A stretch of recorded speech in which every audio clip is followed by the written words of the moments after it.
अल्हम्दुलिल्लाहि रब्बिल आलमीन वस्सलातु वस्सलामु अला सय्यिदिल अंबिया वल मुरसलीन व अला आलिहि व असहाबिहि अजमाइन अम्मा बाद फ़ाऊज़ु बिल्लाहि मिनश शैतानिर रजीम बिस्मिल्लाहिर रहमानिर रहीम। इस्लामी यूट्यूब चैनल 12 चश्मे के नाज़रीन व सामीन को अख्तर अब्बास की तरफ से अस्सलामु अलैकुम। नाज़रीन सामीन, सीरीज़ की इस वीडियो में आपको बताया जाएगा तौबा और इस्तिग़फ़ार में फ़र्क के बारे में, और ये भी कि तौबा और इस्तिग़फ़ार क्यों और कितनी ज़रूरी है। हज़रत आदम अलैहिस्सलाम से लग़ज़िश हुई तो उनकी औलाद भी गुनाह करती है।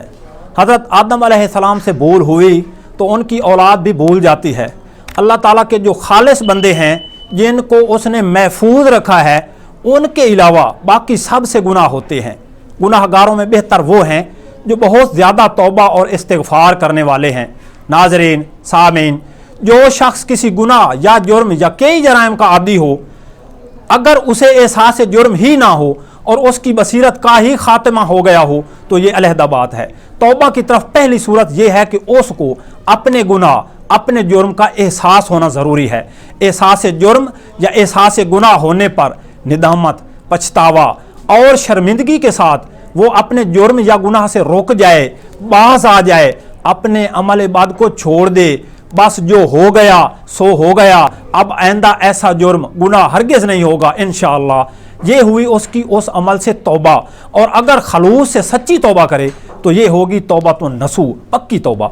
अगर दोबारा वही जुर्म या गुनाह करता है तो फिर उसकी तौबा टूट गई, दोबारा तौबा करनी पड़ेगी, दोबारा करे और फिर अपनी बात पर कायम रहे। जो कायम रहे वो है तौबा ताइब।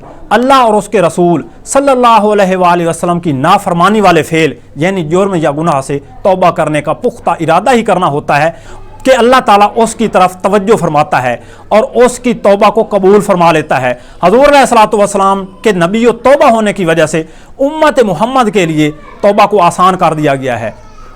आँख की पितली फेर जाने से पहले पहले यानी मौत की तारी बंधने से पहले पहले सिद्ध के दिल से जो कोई भी अल्लाह ताला की बारगाह में तौबा करे तो अल्लाह ताला बहुत ही तौबा कबूल फरमाने वाला है। जब मौत नज़र आ जाए तो फिर तौबा नहीं है। जो जराइम में गुनाहों में पड़ जाए और फिर बढ़ता ही जाए और मौत के मुंह में चला जाए तो उसने तो तौबा की ही नहीं, वो अपने फेल से रुका ही नहीं। अब उसका मामला अल्लाह के सिपुर्द है। तौबा आइंदा गुनाह या जुर्म से रुक जाना है। अब जो कर लिए हैं वो तो उसके नामा अमाल में उसके ज़िम्मे लगे हुए हैं। अब उनके लिए इस्तिग़फ़ार है यानी उनकी मुआफ़ी तलब करना, उनकी मग़फ़िरत तलब करना है। क्योंकि अगर मग़फ़िरत तलब नहीं करेंगे वो तो वैसे ही उसके ज़िम्मा है। जवाबदेही और इस्तेसाब तो होगा, पूछ तो उससे होगी। ज़रूरी है कि जो जुर्म कर लिए हैं उन गुनाहों की गिड़ गिड़ा कर रो रो कर जितने भी कर लिए हैं, जो याद हैं जो याद नहीं हैं, छोटे हैं बड़े हैं हल्के हैं भारी हैं, जितने भी हैं उनकी मुआफ़ी तलब करे।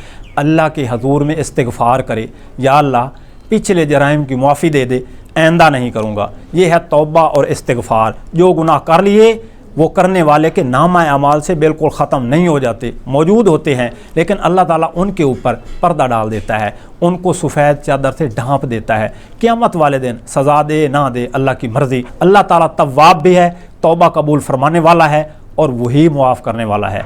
अब ये तो रहा इनफरादी अफ़आल से तौबा व इस्तिग़फ़ार। एक इज्तिमाई ज़िंदगी भी होती है, जो कौमी मामलात होते हैं, जो रियासती मामलात होते हैं, जो हुकूमती मामलात होते हैं, इंतज़ामी मामलात होते हैं। अगर उनमें अल्लाह और उसके रसूल सल्लल्लाहु अलैहि वसल्लम की नाफरमानी हो रही है तो नाफरमानी से रुक जाएं। अहले इक़्तिदार की तरफ से अल्लाह ताला के हजूर में तौबा कर ली जाए। जो रियासती अमूर हैं फिर वो अल्लाह और उसके रसूल सल्लल्लाहु अलैहि वसल्लम की इताअत में रह कर अंजाम दिए जाएँ। जो नाफरमानियाँ कर ली हैं, जो अल्लाह के हुक्मों को तोड़ा है, तो अल्लाह के हजूर में उनकी मुआफ़ी तलब की जाए। मामला इनफरादी हो या इज्तिमाई, गुनाह करने की वजह से रिज़्क़ और खैर रुके हुए होते हैं। जब इस्तिग़फ़ार करते हैं तो रिज़्क़ और खैर जारी हो जाते हैं। अल्लाह ताला खुशहाली और अमन की सारी चीज़ें अता फरमा देते हैं। तौबा कितनी ज़रूरी है। गुनाहगार का बग़ैर तौबा के मरना आग की तरफ जाना है। और इस्तिग़फ़ार कितनी ज़रूरी है। रोज़ाना कम अज़ कम 70 मरतबा इस्तिग़फ़ार करना चाहिए। तौबा इस्तिग़फ़ार करने से बाज़ गुनाह मिटा दिए जाते हैं, उनकी जगह नेकियां लिख दी जाती हैं। अल्लाह ताला बंदे की तौबा और इस्तिग़फ़ार से बहुत ज़्यादा खुश होते हैं। उम्मीद है मेरी बात की समझ आ गई होगी। मिलते हैं अगली वीडियो में। अल्लाह हाफ़िज़।